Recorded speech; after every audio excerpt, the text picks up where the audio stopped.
Hello friends.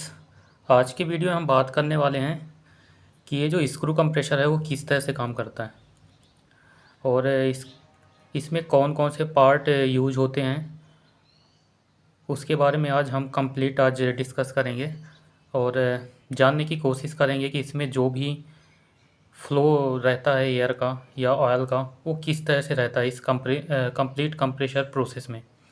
तो आप देख सकते हैं ये एक तरह से डायग्राम है जो कि स्क्रू कंप्रेशर का है। तो उसमें मैंने सारे पार्ट को ऑलरेडी मेंशन किया हुआ है, यहाँ पे आप देख सकते हैं। यहाँ पे मैंने नंबर दे के रखा है, यहाँ पे नंबर हैं और यहाँ पे आप नीचे डाउन साइड पे देखेंगे यहाँ पे, तो नंबर के साथ यहाँ पे मैंने उस पार्ट का नाम भी लिखा है कि क्या बोलते हैं उस पार्ट को। तो जैसे हम एक नंबर है तो यहाँ पे एक है तो इसको हम एयर फिल्टर बोलते हैं। फिर हमारा ये 2 नंबर है, इसको स्क्रू एलिमेंट बोलते हैं। इसको 3 नंबर पे आएंगे, आप देखेंगे यहाँ पे एयर ऑयल सेपरेटर टैंक, ये 3 नंबर है। यहाँ पे आप देखेंगे इसको, ये पूरी तरह से ये ऑयल और एयर सेपरेटर टैंक इसको कहते हैं। तो इस तरह से मैंने सारे जितने भी पार्ट यूज होते हैं उनके नाम यहाँ पे लिख दिया है और यहाँ पे मैंने सभी का नंबर मेंशन किया है, आप देख सकते हैं। तो आज हम सबसे पहले चलिए इसकी कंप्लीट जो भी फ्लो होता है एयर और ऑयल, इसमें एयर और ऑयल दोनों मिक्स करते हैं जब हम कंप्रेशर यूज़ करते हैं। तो इनका पहले फ़्लो के बारे में देखते हैं किस तरह से यहाँ पे फ़्लो होता है। तो सबसे पहले हम एयर का फ़्लो देखते हैं। तो ये हमारा एयर फिल्टर कहलाता है फ्रेंड्स। तो यहाँ से जो भी हमारा ये जब कंप्रेशर रन होता है उस टाइम पे यहाँ से क्या होता है, एयर को सक्शन करता है। तो एयर को सक्शन करता है तो सबसे पहले यहाँ पे आता है, आप देखेंगे इस पॉइंट पे। यहाँ पे एक हमारा 4 नंबर है ये पॉइंट। तो यहाँ पे हम एक इनटेक वाल्व यूज़ करते हैं जिसको हम ब्लो डाउन वाल्व भी कहते हैं। तो ये उस टाइम पे ओपन होता है और एयर अंदर आता है। तो एयर जब अंदर आएगा फ्रेंड तो यहाँ पे ना ये जो हमारा फ्रेश एयर रहता है पूरी तरह से कंप्रेस होता है। तो यहाँ पे जब कंप्रेस होगा तो आप देखेंगे एक ऑयल की लाइन भी रहती है, यहाँ पे ऑयल रहता है ये, और ये पूरी तरह से एक तरह से ऑयल टैंक है ये। यहाँ पे ना इस टैंक में ऑयल हमेशा फिल रहता है। तो यहाँ पे क्या होगा, ये एयर और ये यहाँ पे ये जो लाइन है ये ऑयल, ये दोनों यहाँ पे कंप्रेस होने के बाद ये जो ब्लैक कलर की लाइन है फ्रेंड्स यहाँ पे, इसकी सहायता से ये ऑयल सेपरेटर टैंक पे जाता है। ये हमारा पूरा एयर और ऑयल सेपरेटर टैंक कहते हैं इसको। ये पूरा जो है ये पूरा सेपरेटर टैंक कहलाता है। तो ये जो दोनों का मिक्सचर रहता है वो यहाँ पे आता है सबसे पहले। तो अभी क्या होता है, जो भी ऑयल रहता है वो जो ऑयल होता है वो नीचे यहाँ पे सेटल हो जाता है क्योंकि उसका वेट ज़्यादा होता है तो नीचे जाता है।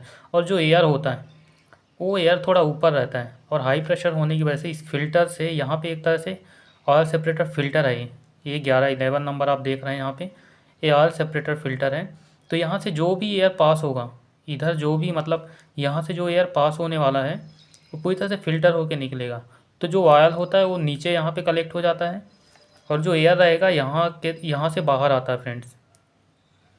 तो यहाँ से 5 नंबर पे आप देख रहे हैं यहाँ पे एक एमपीवी वाल्व होता है, मिनिमम प्रेशर वाल्व जिसको बोलते हैं। तो ये वाल्व जैसे ही ओपन होगा हमारा जो एयर रहता है यहाँ से ये आउटसाइड में जाता है फ्रेंड्स। अब जैसे ही आउटसाइड में जाएगा तो यहाँ पे रेडिएटर यूज़ करते हैं हम। तो इस रेडिएटर के थ्रू जो हमारा एयर का टेम्परेचर हाई रहता है उस टाइम पे वो यहाँ पे डाउन होता है और डाउन होने के बाद ये जो एयर रहता है ये यहाँ पे आउट हो जाता है फ्रेंड्स, ये यहाँ पे आउट होगा। तो इस तरह से हमारा जो एयर होता है, एयर का इनलेट और आउटलेट प्रोसेस होता है। और अभी मैं बात करता हूँ जो हमारा ऑयल होता है मेन। अभी देखिए हमने ये माना कि यहाँ पे ये पूरा ऑयल कलेक्ट रहता है स्टार्टिंग में। तो जैसे ही कंप्रेशर ऑन होता है तो क्या होता है, ये ऑयल यहाँ पे आता है, ये ऑयल लाइन फ्लो है रेड कलर की। तो यहाँ पे आता है पूरी तरह से, ये यहाँ पे आएगा। जो ये 7 नंबर है यहाँ पे एक थर्मोस्टैटिक वाल्व का हम यूज़ करते हैं फ्रेंड्स। ये थर्मोस्टैटिक वाल्व का क्या काम रहता है मेन, कि अकॉर्डिंग टू टेम्परेचर ये ऑटोमेटिक ऑपरेट होता है। अभी इसमें 3 वे वाल्व भी रहता है। अभी मान के चलिए हमने इसमें जो थर्मोस्टैटिक वाल्व रहते हैं वो टेम्परेचर के अकॉर्डिंग आते हैं, मतलब ये मैकेनिकली हैं।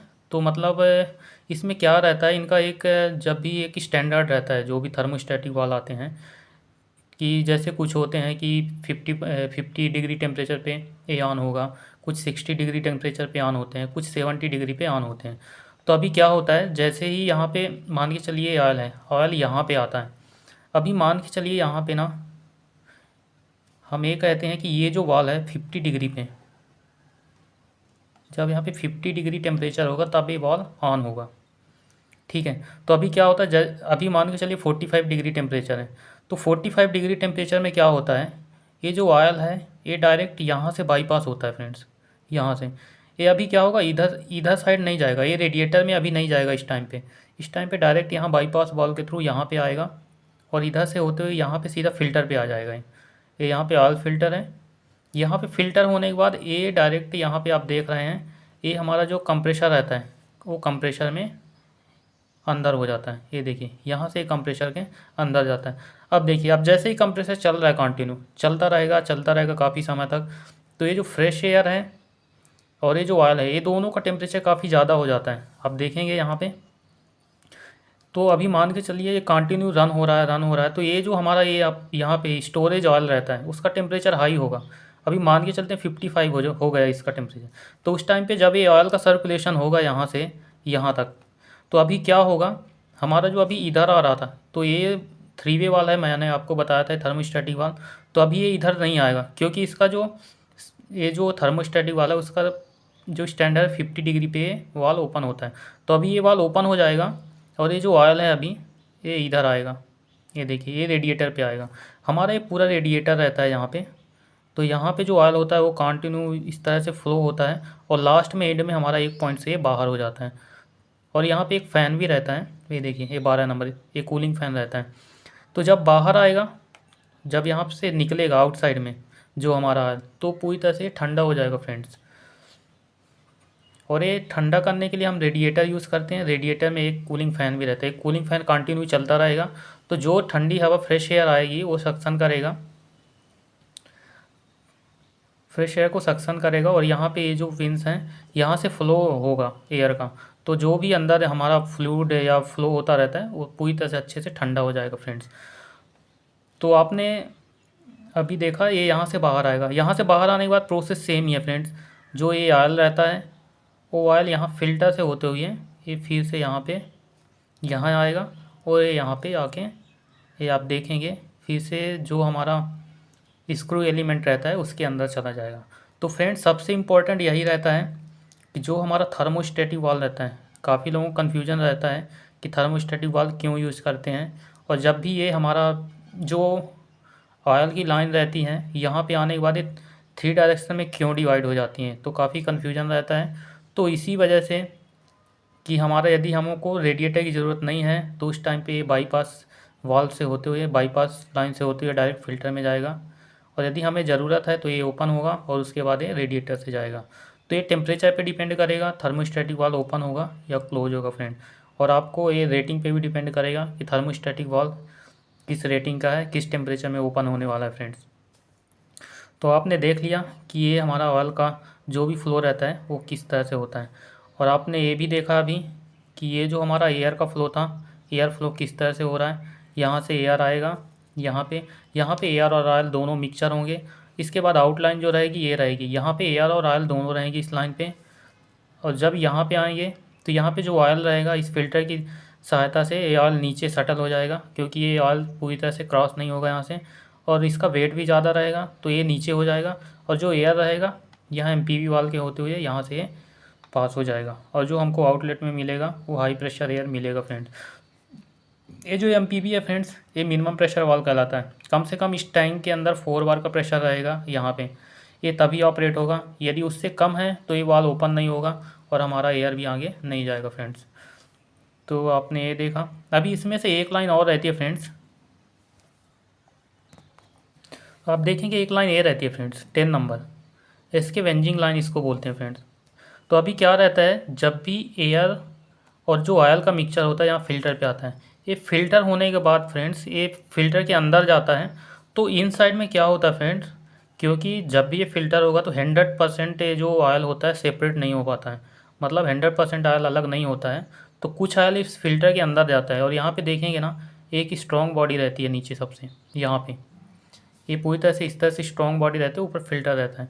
तो क्या होता है, ये नीचे जो बॉडी रहती है ना उधर पे ये स्टोर हो जाता है थोड़ा सा हमारा जो ऑयल रहता है।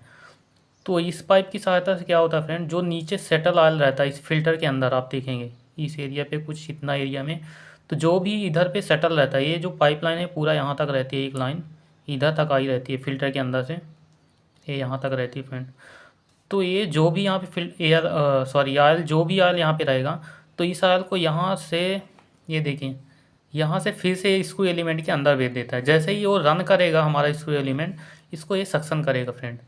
तो ये पूरा ऑयल को सक्शन कर लेगा और फिर से स्क्रू एलिमेंट के अंदर भेज देता है। तो ये जो स्क्रू एलिमेंट के अंदर होता है, जब ये स्क्रू एलिमेंट के अंदर आएगा तो ये आप देखेंगे फिर से एयर के साथ ये मिक्स हो जाएगा। तो कंटिन्यू ये प्रोसेस फ्रेंड्स हमारा चलता रहता है। तो फ्रेंड्स आप देख सकते हैं ये कंप्लीट से वर्किंग थी हमारी कंप्रेशर की, और मैंने सारे पार्ट भी बताए हैं। देखिए पहला number air filter, air filter का काम होता है एयर को फिल्टर करना। दूसरा स्क्रू एलिमेंट, इसका काम होता है एयर को कंप्रेस करना, या जो भी फ्रेश एयर रहता है ना, ये दो अलग अलग स्क्रू रहते हैं। देखो फ्रेंड्स इस तरह से हमारे स्क्रू एलिमेंट रहता है, इस तरह से। ये यहाँ पे ना आप देख सकते हैं, यहाँ पे जब सेंटर पे एयर जाएगा ना, जब ये घूमेंगे तो पूरी तरह से कंप्रेस होता है, और कंप्रेस जब भी कंप्रेस होगा तो हाई प्रेशर यहाँ पे जनरेट होगा आउटपुट में। तो ये दूसरा हमारा स्क्रू एलिमेंट था। और तीसरा आप देख सकते हैं एयर ऑयल सेपरेटर टैंक, इसको मैंने यहाँ पे आप 3 number air oil separator tank बोल के रखा है। और जो हमारा 4 नंबर है इनटेक वाल्व, यहाँ पे एक इनटेक वाल्व रहता है, ये 4 नंबर। और ये 5 नंबर में MPV मैक्सिमम प्रेशर वाल्व होते हैं, सॉरी फ्रेंड, ये मिनिमम प्रेशर वाल्व रहता है। ये 5 नंबर है वो मिनिमम प्रेशर वाल्व। और 6 नंबर आप देखेंगे ये ऑयल फिल्टर रहता है, यहाँ पे ऑयल फिल्टर है। 7 नंबर में थर्मोस्टैटिक वाल्व, ये हमारा थर्मोस्टैटिक वाल्व है। 8 नंबर पे ऑयल रेडिएटर है। ये देखिए यहाँ पे ये ऑयल के लिए एक अलग रेडिएटर रहता है, यहाँ पे 2 रेडिएटर जॉइंट रहते हैं, लेकिन ये दोनों अलग अलग रहते हैं हमेशा, ये 2 पार्ट में रहते हैं। तो इसके लिए एक ऑयल सेपरेटर रहता है, ऑयल रेडिएटर इसको बोलते हैं। एक जो ऊपर रहता है वो एयर रेडिएटर रहता है फ्रेंड्स। तो देख सकते हैं ऑयल रेडिएटर, और 9वां है एयर रेडिएटर, और 10वां इसके वेंजिंग लाइन रहती है। मैंने आपको बताया अभी इस वीडियो में कि जो यहाँ पे जो ऑयल आता है उसको फिर से रिवर्स हम स्क्रू एलिमेंट में भेजने के लिए इस पाइप का यूज़ करते हैं। और 11 नंबर एयर ऑयल सेपरेटर, ये तो आप यहाँ पे ये पूरा एयर ऑयल सेपरेटर है, यहाँ से ऑयल पूरी तरह से अलग होता है और एयर इसके अंदर होकर पाइप से बाहर निकलता है फ्रेंड। और 12 नंबर में रहता है कूलिंग फ़ैन, यहाँ पे आप देख सकते हैं कूलिंग फ़ैन। यहाँ पे जब भी ये कूलिंग के लिए क्या करते हैं, यहाँ से फ्रेश एयर लेगा ये फ़ैन, और इधर हमारा फैन बाहर करेगा। तो जो भी एयर आएगा एयर फ्लो की वजह से जो यहाँ पे हॉट एयर और यहाँ पे ऑयल रहता है वो थोड़ा ठंडा हो जाता है फ्रेंड। तो फ्रेंड्स तो ये थी आज कंप्लीट स्क्रू कंप्रेशर की वर्किंग फ्रेंड्स। तो प्लीज़ फ्रेंड आप सभी से रिक्वेस्ट है कि प्लीज़ चैनल को ज़्यादा से ज़्यादा सब्सक्राइब करें और ज़्यादा से ज़्यादा शेयर करें फ्रेंड्स, आप सभी से रिक्वेस्ट है। तो